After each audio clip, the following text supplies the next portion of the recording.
말씀은 창세기 40장 1절에서 23절까지 말씀입니다. 그 후에 애굽 왕의 술 맡은 자와 떡 굽는 자가 그들의 주인 애굽 왕에게 범죄한지라. 바로가 그 두 관원장 곧 술 맡은 관원장과 떡 굽는 관원장에게 노하여 그들을 친위 대장의 집안에 있는 옥에 가두니 곧 요셉이 갇힌 곳이라. 친위 대장이 요셉에게 그들을 수종들게 하매 요셉이 그들을 섬겼더라. 그들이 갇힌 지 여러 날이라. 옥에 갇힌 애굽 왕의 술 맡은 자와 떡 굽는 자 두 사람이 하룻밤에 꿈을 꾸니 각기 그 내용이 다르더라. 아침에 요셉이 들어가 보니 그들에게 근심의 빛이 있는지라. 요셉이 그 주인의 집에 자기와 함께 갇힌 바로의 신하들에게 묻되 어찌하여 오늘 당신들의 얼굴에 근심의 빛이 있나이까? 우리가 꿈을 꾸었으나 이를 해석할 자가 없도다. 해석은 하나님께 있지 아니하니이까. 청하건대 내게 이르소서. 술 맡은 관원장이 그의 꿈을 요셉에게 말하여 이르되 내가 꿈에 보니 내 앞에 포도나무가 있는데 그 나무에 세 가지가 있고 싹이 나서 꽃이 피고 포도송이가 익었고 내 손에 바로의 잔이 있기로 내가 포도를 따서 그 즙을 바로의 잔에 짜서 그 잔을 바로의 손에 들여놓으라. 그 해석이 이러하니 세 가지는 사흘이라. 지금부터 사흘 안에 바로가 당신의 머리를 들고 당신의 전직을 회복시키리니 당신이 그 전에 술 맡은 자가 되었을 때 하던 것 같이 바로의 잔을 그의 손에 드리게 되리이다. 당신이 잘 되시거든 나를 생각하고 내게 은혜를 베풀어서 내 사정을 바로에게 아뢰어 이 집에서 나를 건져주소서. 나는 히브리 땅에서 끌려온 자요 여기서도 옥에 갇힐 일은 행하지 아니하였나이다. 떡 굽는 관원장이 그 해석이 좋은 것을 보고 요셉에게 이르되 나도 꿈에 보니 흰떡 세 광주리가 내 머리에 있고 맨 윗광주리에 바로를 위하여 만든 각종 구운 음식이 있는데 새들이 내 머리의 광주리에서 그것을 먹더라. 그 해석은 이러하니 새 광주리는 사흘이라. 지금부터 사흘 안에 바로가 당신의 머리를 들고 당신을 나무에 달리니 새들이 당신의 고기를 뜯어 먹으리이다. 하더니 제3일은 바로의 생일이라. 바로가 그의 모든 신하를 위하여 잔치를 베풀 때 술 맡은 관원장과 떡 굽는 관원장에게 그의 신하들 중에 머리를 들게 하니라. 바로의 술 맡은 관원장은 전직을 회복하매 그가 잔을 바로의 손에 받들어 드렸고 떡 굽는 관원장은 매달리니 요셉이 그들에게 해석함과 같이 되었으나 술 맡은 관원장이 요셉을 기억하지 못하고 그를 잊었더라. 아멘. 여러분, 우리가 살다 보면 예기치 않게 정말 억울한 일을 당할 때가 있습니다. 내가 분명히 잘못한 게 없는 것 같은데 사람들이 나를 오해하는 그런 경우, 여러분 이런 경우 당해보신 적 있으세요? 너무 억울하고 답답하고 힘들고 또 나는 분명히 제대로 한 것 같은데 사람들은 나를 오해하는 그런 경우들이 살면서 생겨나기 마련입니다. 오늘 요셉이 딱 그런 상황에 처해 있는 그런 모습을 볼 수가 있습니다. 아니, 보디발의 아내로부터 진짜 억울한 누명을 썼거든요. 보디발의 아내가 요셉을 유혹을 했습니다. 근데 그 유혹을 뿌리치고 밖으로 뛰쳐나왔어요. 그런데 나중에 알고 보니까 이 요셉이 강간 미수범이 되어져 있는 그런 상황이 된 겁니다. 그리고 감옥에 갇히게 된 요셉의 상황. 요셉의 나이가 한 20대로 봤을 때 여러분 얼마나 힘들었을까요? 그 나이에. 그리고 답답하고 억울하고 또 어떻게 보면 분통 터지고 막막한 그런 상황에 처한 사람이 바로 이 요셉입니다. 그런데 이 요셉이 감옥에 있는데 어떤 일이 생기느냐? 그 감옥 안으로 사람들이 들어오기 시작하는데 어떤 사람이 들어오냐? 그 당시에 나라의 고위 정치인들이 그 감옥 안으로 들어오게 됩니다. 한 사람은 술 맡은 사람이고 하나는 떡 맡은 사람입니다. 우리가 보기엔 이럴 수 있잖아. 아예 뭐 떡 맡고 또 술 담당하는 그 사람들이 뭐 얼마나 높은 사람들이겠어. 뭐 이렇게 생각할 수도 있겠는데 그 당시에 술 맡은 또 떡 맡은 관원장은 최측근, 왕의 최측근의 사람들입니다. 그리고 고위 그 정치인들 이었습니다.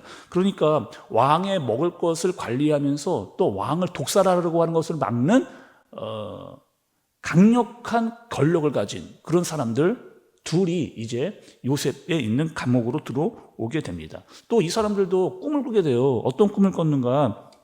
그 꿈 이야기를 이제 요셉에게 해주는 그런 상황입니다. 먼저 두 사람 다 꿈을 꿨는데 술 맡은 관원장은 어떤 꿈을 꿨을까요? 한번 말씀을 좀 보시죠. 술 맡은 관원장이 꿈을 꿨는데 그 꿈의 내용이 이런 내용입니다. 9절 중간부터 11절까지 볼게요, 여러분. 9절 중간부터 11절까지 이런 꿈을 꿨습니다. 제가 한번 읽어드릴게요. 9절입니다. 9절 중간 부분에 내가 꿈에 보니 내 앞에 포도나무가 있는데 그 나무에 세 가지가 있고 싹이 나서 꽃이 피고 포도송이가 익었고 내 손에 바로의 잔이 있기로 내가 포도를 따서 그 즙을 바로의 잔에 짜서 그 잔을 바로의 손에 들였노라. 이렇게 얘기합니다. 이거 누구 꿈이라고요? 술 맡은 관원장의 꿈입니다. 이번에 그런데 떡 맡은 관원장도 꿈을 꿨어요. 그리고 그 꿈을 이제 요셉에게 이야기해 줍니다. 떡 맡은 관원장의 꿈은 여러분 또 이런 내용이에요. 16절부터 보겠습니다. 16절 중간 부분에서 17절까지. 떡 맡은 관원장의 꿈은 16절 중간부터 보겠습니다. 나도 꿈에 보니 흰떡 새 광주리가 내 머리에 있고 맨 윗 광주리에 바로를 위하여 만든 각종 구운 음식이 있는데 새들이 내 머리에 광주리에서 그것을 먹더라. 이렇게 얘기합니다. 그러니까 두 사람 다 꿈을 꾸고 두 사람 다 이 꿈의 이야기를 지금 요셉에게 하고 있는 상황. 또 이 꿈에 대해서는 요셉이 잘 알고 있는 사람이잖아요. 또 누구의 꿈도 해석을 해주었느냐? 바로의 꿈도 해석을 했던 사람이 바로 이 요셉입니다. 그리고 이 요셉이 앞으로 꿈에 대해서는 꿈하면 요셉이고 지금 술 맡은 또 떡 맡은 앞으로 이 바로의 꿈도 해석을 하게 되어지는 이런 사람이 바로 요셉인데 요셉이 어떻게 하느냐? 내가 당신들의 꿈을 해석해 주게. 내가 꿈 잘 알고 있습니다. 라고 말하지를 않고 이 요셉이 어떻게 이야기하냐. 8절 중간에 좀 보세요, 여러분. 8절 중간을 보시면 요셉이 그들에게 이르되 해석은 하나님께 있지 아니하니까 청하건대 내게 이르소서 이렇게 이야기합니다. 자신이 꿈에 대해서 자신도 꿈을 꾼 사람이고 꿈에 대해서 잘 알고 있는 사람이었고 꿈에 대해서 해석할 수 있다라고 그들에게 먼저 이야기하지 않고 하나님께서 그 꿈에 대해서 이르겠다.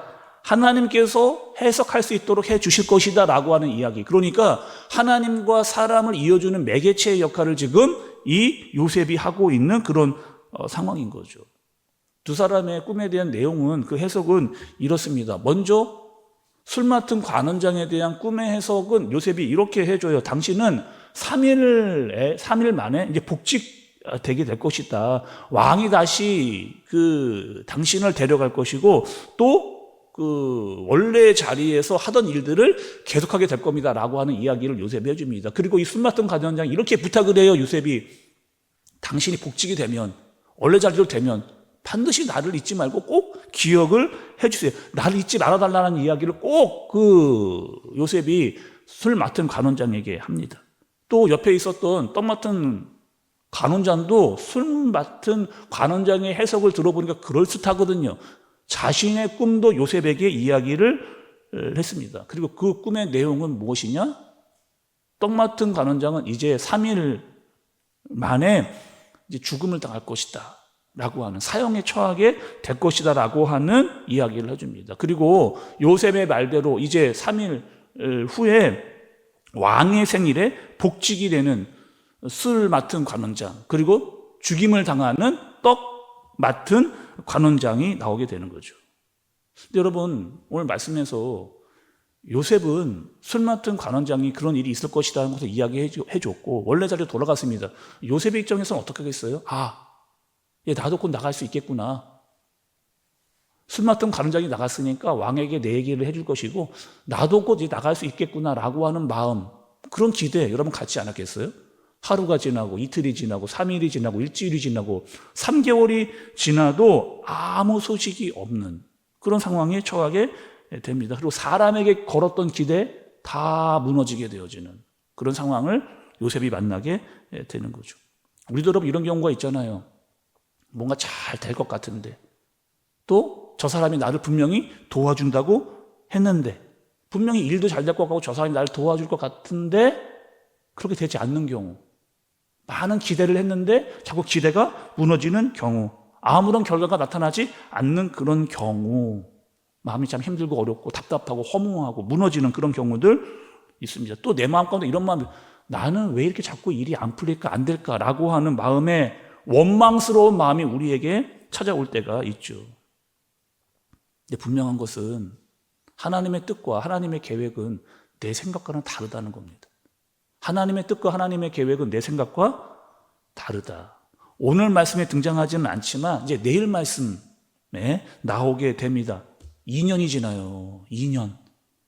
요셉은 뭐 길어야 뭐 이내에 그 감옥에서 풀려나겠지라고 생각을 했는데 무려 2년이라고 하는 시간이 지납니다. 그리고 그 후에 하나님의 때가 임하는 것을 보게 되는 거예요. 내 생각보다 훨씬 길어진 그때는 반드시 온다. 하나님의 때가 있다라고 사실을 말씀이 알려주십니다. 여러분, 이사야서로 한번 가볼까요? 구약에 우리 이사야서로 한번 가겠습니다. 이사야서 49장 15절 같이 한번 읽어볼게요. 이사야서 49장 15절 시작. 여인이 어찌 그 젖 먹는 자식을 잊겠으며 자기 태에서 난 아들을 국률이 여기지 않겠느냐. 그들은 혹시 잊을지라도 나는 너를 잊지 아니할 것이라 말씀하십니다. 여러분, 어떻게 했다고요? 젖먹이 어미가 자기의 아들을 잊어버리지 않는 것. 여러분, 이렇잖아요. 젖먹이 그 엄마들이 그 아기를 항상 생각하고 있잖아요. 이때는 밥을 먹어야 되는 때구나. 이때는 기저귀를 갈아야 되는 때구나. 이때는 모욕을 항상 그 자기 아기를 생각하는 것처럼 하나님께서 생각하고 계신다. 그런데 혹 그들이 자기 아이를 잃어버린다, 그 생각에서 잃어버린다 할지라도 나는 절대로 잃어버리지 않겠다. 나는 절대로 잃어버리지 않겠다라고 하는 것이 하나님의 바로 마음을 이라는 것을 알려주시는 겁니다. 우리도 여러분, 우리의 때가 길어지는 것 같고 또 때로는 억울한 일이 있는 것 같고, 이거 왜 이렇게 일이 꼬이고 안 되는 걸까라고 하는 생각. 하나님, 나 잊으신 거 아닙니까? 하나님, 왜 도대체 일이 이렇게 되는 겁니까? 라고 이야기하는데 말씀은 뭐라고 이야기하시냐? 하나님께서 나는 절대로 너를 잊지 않았다. 나는 절대로 너를 잊지 않았다. 라고 하나님께서 말씀하십니다. 오늘 여러분 말씀을 통해서 우리가 배워야 될 아주 중요한 마음과 태도가 있다면 요셉이 이렇게 합니다, 여러분. 감옥에 있을 때나 또 감옥에 들어오기 전 보디발의 집에 있을 때 요셉은 상황이 좋지 않았어요. 어려웠습니다. 답답하고 억울했습니다. 그런데 요셉은 한결같이 어떻게 했느냐? 자기가 맡은 일을 최선을 다하는 거죠. 대충 살지 않았습니다.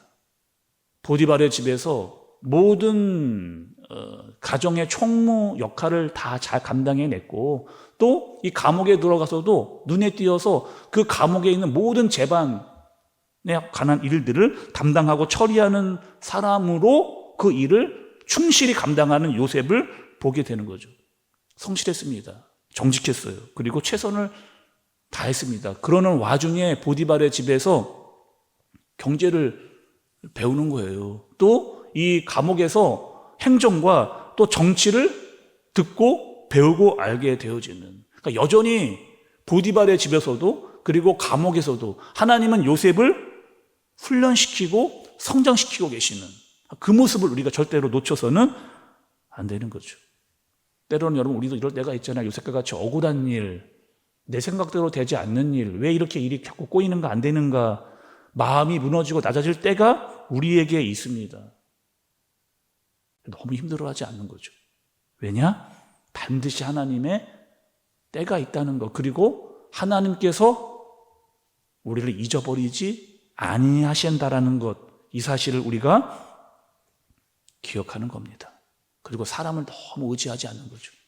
하나님을 더욱더 신뢰하는, 그리고 그분께 충성하는, 그리고 하나님의 때에 반드시 하나님께서 우리를 세우실 것이다라고 하는 믿음, 하나님이 우리를 잊어버리지 않으셨다는 마음을 잊지 않고 믿음을 가지고 우리 한 걸음씩 한 걸음씩 여호수아처럼 우리가 불렀던 찬양과 같이 여호수아처럼 한 걸음씩 한 걸음씩 믿음으로 나갈 수 있는 저와 여러분들 되어지시길 예수님의 이름으로 축복합니다. 기도하겠습니다. 하나님 아버지, 우리도 살면서 때로는 요셉처럼 억울할 때, 외로울 때, 낙심할 때 하나님이 마치 나를 잊으신 것 같은 그런 때, 그러나 하나님은 한 번도 나를 잊지 않으셨다라고 말씀하십니다. 그리고 요셉은 충성했고 성실했고 정직했고 인내했습니다. 그리고 주님이 주시는 때를 믿음으로 기다렸습니다. 우리에게도 이 믿음을 주옵소서. 예수님의 이름으로 기도드리옵나이다. 아멘.